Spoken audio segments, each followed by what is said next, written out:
Chers amis, bonjour.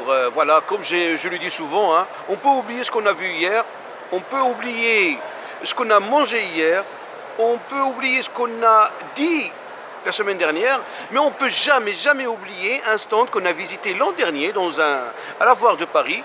C'était une dame qui touche à plusieurs secteurs d'activité et en particulier les parfums. Il fabrique ses propres parfums avec ses propres ingrédients, ses propres fleurs et il a une école de la mode qui dit mode parce que Paris il est connu par la mode, Chanel, Louis Vuitton, etc. Tout ça c'est 100% français, c'est un savoir-faire avec les doigts d'or des Français. Voilà, cela dit, aujourd'hui je la rencontre ici dans un espace réservé. Alors bonjour madame, ravi de vous Bonjour, retrouver et de vous Juliette rencontrer. Espinasse-Dubois, ravie de vous revoir.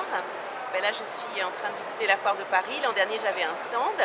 Donc moi, je suis un parfumeur. Je suis à la Société des parfumeurs de Paris et aussi à la Fragrance Fondation. Je suis un parfumeur qui est basé à Grasse. J'ai ma parfumerie à Grasse.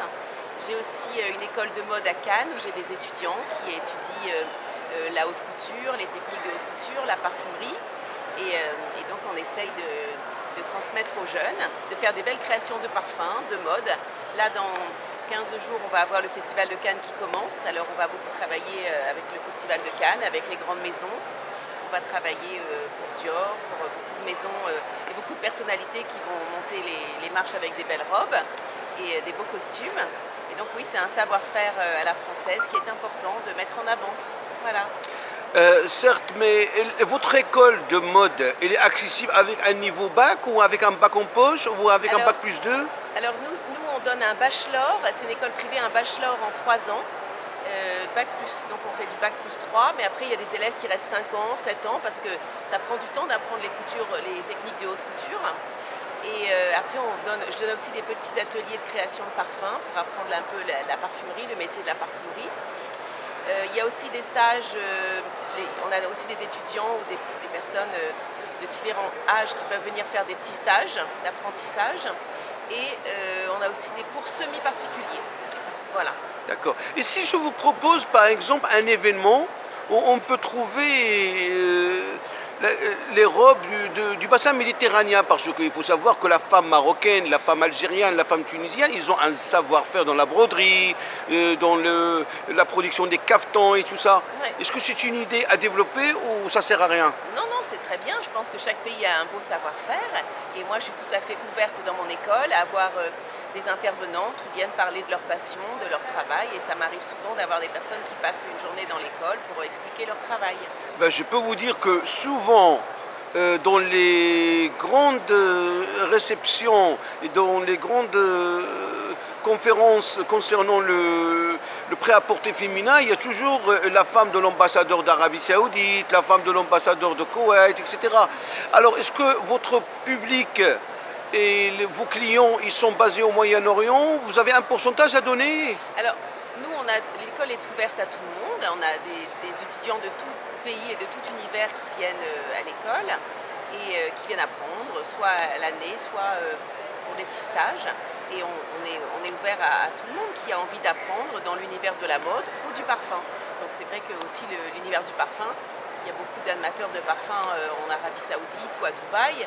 Et voilà, nous, c'est notre passion, donc on est là pour transmettre, apprendre, rencontrer des gens, c'est un lieu d'échange, de rencontre. Exact. Voilà. Il faut reconnaître, on peut avoir un doctorat en littérature, on ne trouve jamais le travail parce que bon, la littérature, bon, il n'y a pas. Mais je crois qu'avec un bachelor dans votre domaine, il y a même les grandes couturiers qui peuvent venir nous chercher à l'école pour. Ouais. Oui, non, on a un métier quand même qui est très demandé, qui oui. peut être demandé. Donc nous, nos étudiants partent en stage après dans des grandes maisons de couture parisiennes ou à l'étranger. Il y a des débouchés et c'est vrai que c'est intéressant. Après, c'est un savoir-faire et ça demande pas mal de temps pour apprendre. Et un étudiant ou une étudiante basée à Cannes pour une année, il faut qu'il prévoie combien le prix d'un loyer? Vous avez une idée? Oh, je sais pas, Plus ou moins, l'ordre de grandeur. Oui, voilà, ben, c'est un loyer normal comme à Paris ou à Cannes. Hein. Et après, nous c'est une école privée, donc l'école elle est au prix de 7 000 € l'année pour le moment. 7 000 € l'année, Ouais, d'accord. ça reste quand même abordable Oui, mais parce qu'il y a beaucoup d'écoles qui c'est 10 000 €, ou 11 000, enfin, 15 Bien sûr, non, 7 000 euros, ça me paraît correct. Voilà, c'est correct parce C'est- qu'on donne quand même Un bon- bachelor, bon- c'est bac plus 3, donc 21 000 euros, mais on est Voilà. sûr d'avoir un travail et parce que dans n'importe quelle nos capitale du étudiants, monde. Après, ont des bons stages, ils ont un savoir-faire. Enfin, voilà, les études, ça coûte cher, hein, c'est sûr, mais moi, j'ai un loyer à payer dans le centre de Cannes, j'ai des professeurs qualifiés, et voilà, ça me paraît logique, tout ça. Et vos professeurs, ils sont tous français ou c'est un mélange des Italiens Là, j'ai une professeure qui a eu une école en Tunisie, qui a un beau savoir-faire. J'ai des Français, j'ai j'ai différents professeurs, différents intervenants. Moi-même, bon, je donne des cours en parfumerie. Et voilà, on essaye de faire un beau savoir-faire. Une dernière question, les machines à coudre, c'est 100% français ou c'est japonais, chinois, américain? Ben, pour l'instant, on a des machines à coudre Singer, mais bon, Singer, oui, Singer, voilà, c'est français? Singer, c'est français. D'accord, ouais. Et après, bon, on changera peut-être, on prendra peut-être des innovations d'autres machines, mais voilà, bon, une école, vous savez, ça vit, hein, ça bouge, on a besoin aussi d'aide, de mécènes, de sponsors. Donc on a parfois des gens qui nous donnent des tissus pour les étudiants, on a toujours besoin d'aide dans une école. Hein. Merci beaucoup, on va s'arrêter là, je vous dis à très très bientôt, merci, au revoir. Merci.